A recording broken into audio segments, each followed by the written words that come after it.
Haleluya, puji Tuhan, salam sejahtera bagi kita semua, keluarga besar GPDI LSAD Magelang.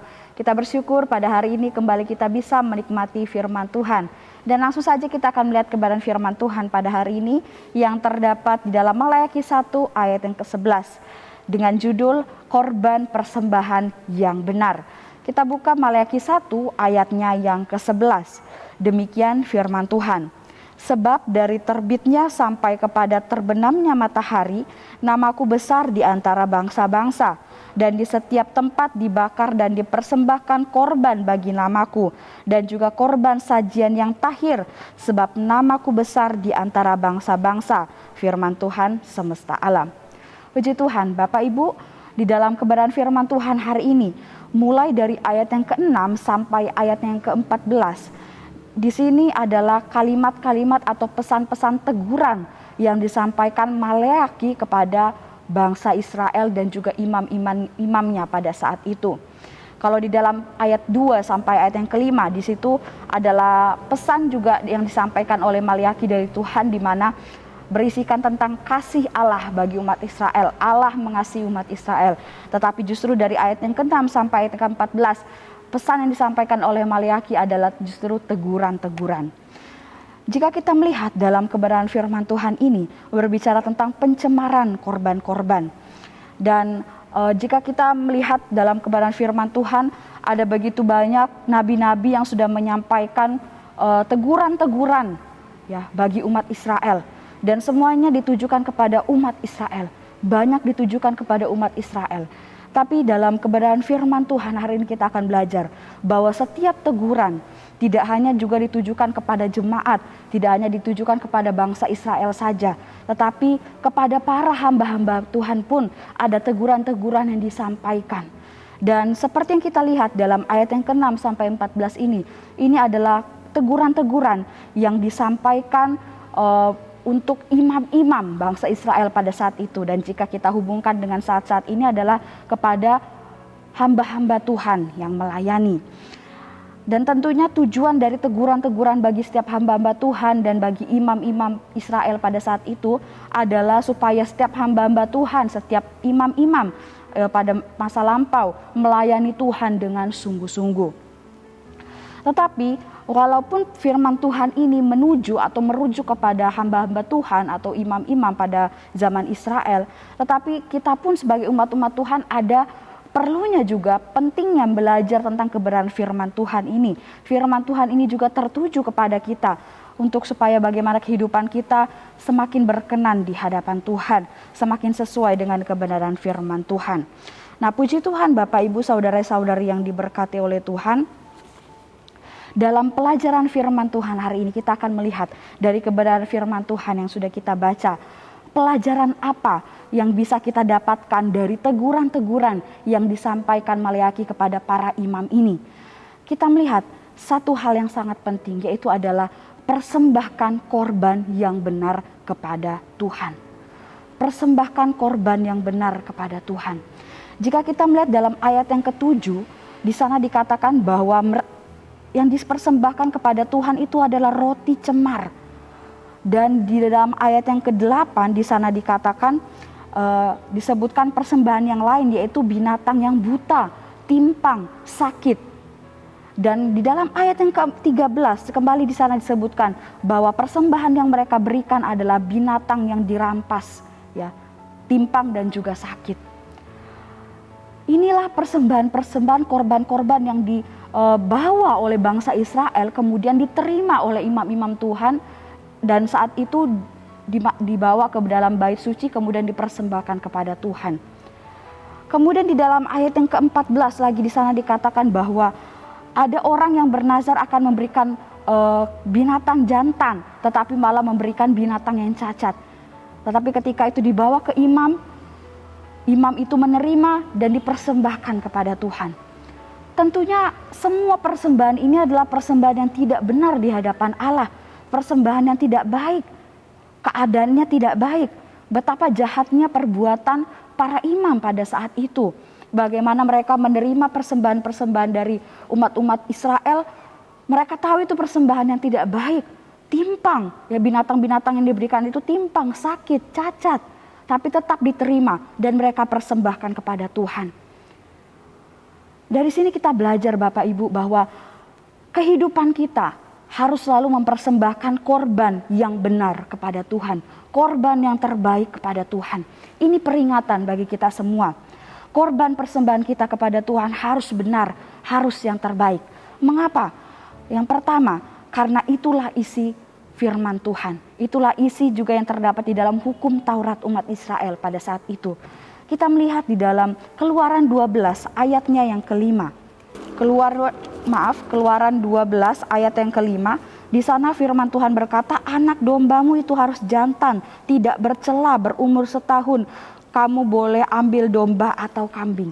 Ini adalah salah satu syarat bagaimana korban persembahan itu harus sempurna, ya. Dan inilah yang tercatat dalam kebenaran firman Tuhan, sesuai dengan firman Tuhan, sesuai dengan yang ditetapkan oleh Allah. Hukum Taurat itu sendiri adalah firman Allah, karena Allah lah yang membuat atau menentukannya. Setiap hukum ketetapan yang ada di dalamnya itu Allah yang menentukan. Nah, seperti contoh tadi, bahwa ada ketetapan-ketetapan dalam mempersembahkan korban, yaitu tidak bercelah, yang artinya keadaannya bagus, keadaannya baik, ya, tidak bercacat, tidak bernoda. Ini mengingatkan kepada kita bagaimana saat kita mempersembahkan korban itu harus terbaik. Karena itu yang dikatakan firman Tuhan, itulah perintah Tuhan. Jadi tidak boleh kita langgar. Sehingga apapun yang kita persembahkan kepada Tuhan, itu berkenan di hadapan Tuhan, diterima baik oleh Tuhan, disenangi oleh Tuhan saat kita mempersembahkan korban yang benar, yang sesuai dengan firman Tuhan. Tidak seperti bangsa Israel dan imam-imamnya pada saat itu. Mereka mempersembahkan korban yang tidak baik, roti yang cemar, bahkan binatang-binatang yang kondisi fisiknya tidak baik. Mereka sudah melanggar kebenaran firman Tuhan. Oleh sebab itu persembahkanlah korban yang benar sesuai dengan firman Allah. Karena itulah memang perintah Allah dalam kehidupan kita melalui firman-Nya. Kemudian yang kedua, korban persembahan kita harus benar kepada Tuhan. Mengapa? Yaitu karena korban persembahan itu ditujukan kepada Allah yang Maha Kuasa, Maha Besar di seluruh muka bumi ini. Ayat pokok kita tadi, ayat yang ke-11. Dari terbit sampai terbenamnya matahari, nama Tuhan besar di antara bangsa-bangsa. Bahkan dalam ayat yang ke-14 bagian B. Aku ini Raja yang besar, firman Tuhan semesta alam, dan namaku ditakuti di antara bangsa-bangsa. Mengapa kita harus mempersembahkan korban yang benar? Karena persembahan yang kita berikan itu ditujukan kepada Allah yang besar, kepada Allah yang Maha Kuasa, Allah yang Maha Benar. Oleh sebab itu persembahan kita pun harus benar, harus sesuai dengan kehendak-Nya. Kita tidak memberikan persembahan hanya kepada orang biasa, kepada Allah yang menciptakan manusia, kepada Allah yang memiliki seluruh muka bumi ini. Karena itu harus mempersembahkan yang terbaik. Masakan kita mempersembahkan korban yang tidak baik kepada Allah? Padahal Allah sudah memberikan begitu banyak berkat-Nya bagi kehidupan kita. Allah sudah mencurahkan kebaikan-Nya bagi kita. Masakan kita tidak memberikan yang terbaik untuk Tuhan, mempersembahkan korban yang terbaik bagi Tuhan?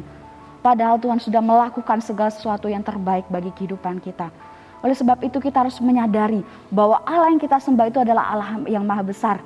Oleh sebab itu setiap persembahan kita haruslah persembahan yang benar dan persembahan yang terbaik. Puji Tuhan, Bapak, Ibu, saudara-saudara yang diberkati oleh Tuhan. Kebenaran firman Tuhan yang kita pelajari hari ini. Apa yang kita persembahkan kepada Tuhan haruslah benar, haruslah yang terbaik. Karena itu kebenaran firman Tuhan, dan karena persembahan kita itu kita tujukan kepada Allah yang benar, Allah yang luar biasa. Dan kita akan melihat bahwa jika kita tidak mempersembahkan korban yang benar kepada Allah, ada ganjaran yang akan diterima, ada akibat yang akan diterima jika persembahan kita itu bukanlah persembahan yang terbaik bagi Allah. Dan dari hal-hal ini Bapak Ibu kembali mengingatkan kita untuk selalu memberikan, melakukan yang terbaik bagi Tuhan. Di dalam ayat pokok kita tadi dikatakan bahwa persembahan yang terbaik bagi Tuhan adalah persembahan yang tahir, korban yang tahir, artinya suci, murni, bersih. Dan tentunya kita ingin agar pemberian kita, persembahan kita, korban yang kita bawa kepada Tuhan itu diterima, dikenan, dan disenangi oleh Tuhan. Oleh sebab itu, mari kita akan melihat dari diri kita, dari kehidupan kita ini, apa saja korban persembahan yang terbaik, yang benar, dan tahir yang dapat kita berikan kepada Tuhan. Yang pertama, yaitu adalah seluruh tubuh, jiwa, dan roh kita. Seperti yang dikatakan dalam firman Tuhan, Roma 12 ayat yang pertama. Tubuh kita persembahkan kepada Tuhan melalui kita setia beribadah kepada Tuhan. Kita setia melayani Dia. Kita setia mengiring Dia. Melalui doa-doa, pujian, penyembahan, puasa yang kita lakukan kepada Tuhan. Bahkan dari perbuatan-perbuatan, tindakan-tindakan kita yang baik, yang sesuai dengan kebenaran firman Tuhan.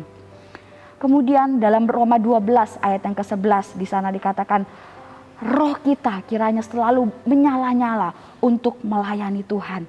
Untuk mengiring Dia. Apa yang bisa kita lakukan, apa yang bisa kita persembahkan bagi Tuhan, kita lakukan dengan semangat, dengan sukacita, dengan penuh ketulusan.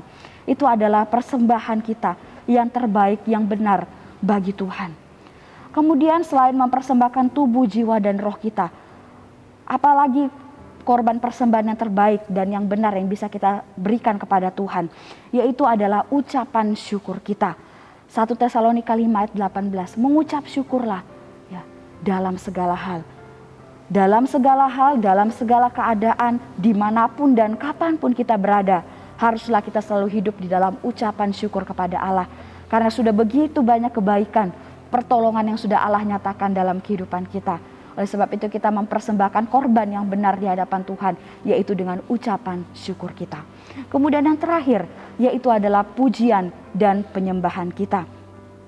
Kita melihat di dalam Wahyu 4 ayatnya yang ke-11. Wahyu 4 ayat yang ke-11 firman Tuhan berkata, ya Tuhan dan Allah kami, Engkau layak menerima puji-pujian dan hormat dan kuasa, sebab Engkau telah menciptakan segala sesuatu, dan oleh karena kehendak-Mu semuanya itu ada dan diciptakan. Seperti yang kita baca di dalam ayat pokok kita tadi, yaitu dalam ayat yang ke-11 dan ayat yang ke-14 bagian B, bahwa Allah yang kita sembah adalah Allah yang maha besar, Allah yang maha kuasa, Allah yang memerintah seluruh alam semesta ini. Oleh sebab itu haruslah kita selalu memberikan korban persembahan yang terbaik, korban persembahan yang benar, yaitu melalui pujian dan penyembahan kita. Karena melalui pujian dan penyembahan kita pun Allah disenangkan. Dan memang pujian penyembahan ini adalah tugas kita, kewajiban kita yang harus kita lakukan kepada Tuhan. Inilah tujuan Allah menciptakan kita, yaitu untuk menjadi penyembah-penyembah Tuhan yang menyembah Dia dalam roh dan kebenaran. Oleh sebab itu mari Bapak Ibu, kita mau mempersembahkan korban yang benar di hadapan Tuhan, yaitu melalui seluruh tubuh, jiwa, dan roh kita, melalui ucapan syukur kita, dan melalui setiap pujian, penyembahan kita yang kita naikkan dengan sungguh kepada Tuhan. Puji Tuhan, Tuhan Yesus memberkati kita semua. Mari kita akhiri renungan ini dengan sama-sama berdoa. Segala puji syukur, hormat, kemuliaan kami persembahkan kepadamu Tuhan. Engkau Allah kami yang baik, Engkau Allah kami yang luar biasa. Kami bersyukur buat kebenaran firman-Mu pada hari ini. Kiranya bisa menguatkan kami, memberkati kami. Bahkan tolong kami Tuhan untuk mampu melakukan setiap firman-Mu dalam kehidupan kami. Hamba berdoa bagi setiap jemaat-jemaat Tuhan yang ada di GPDI Sadai Magelang, supaya hidup semakin setia kepada Engkau, semakin dekat kepada Engkau, mempersembahkan korban yang benar dan korban yang terbaik hanya untuk Engkau. Terima kasih Yesus, terima kasih Bapa. Bersorak-sorailah, bersukacitalah dengan segenap hati.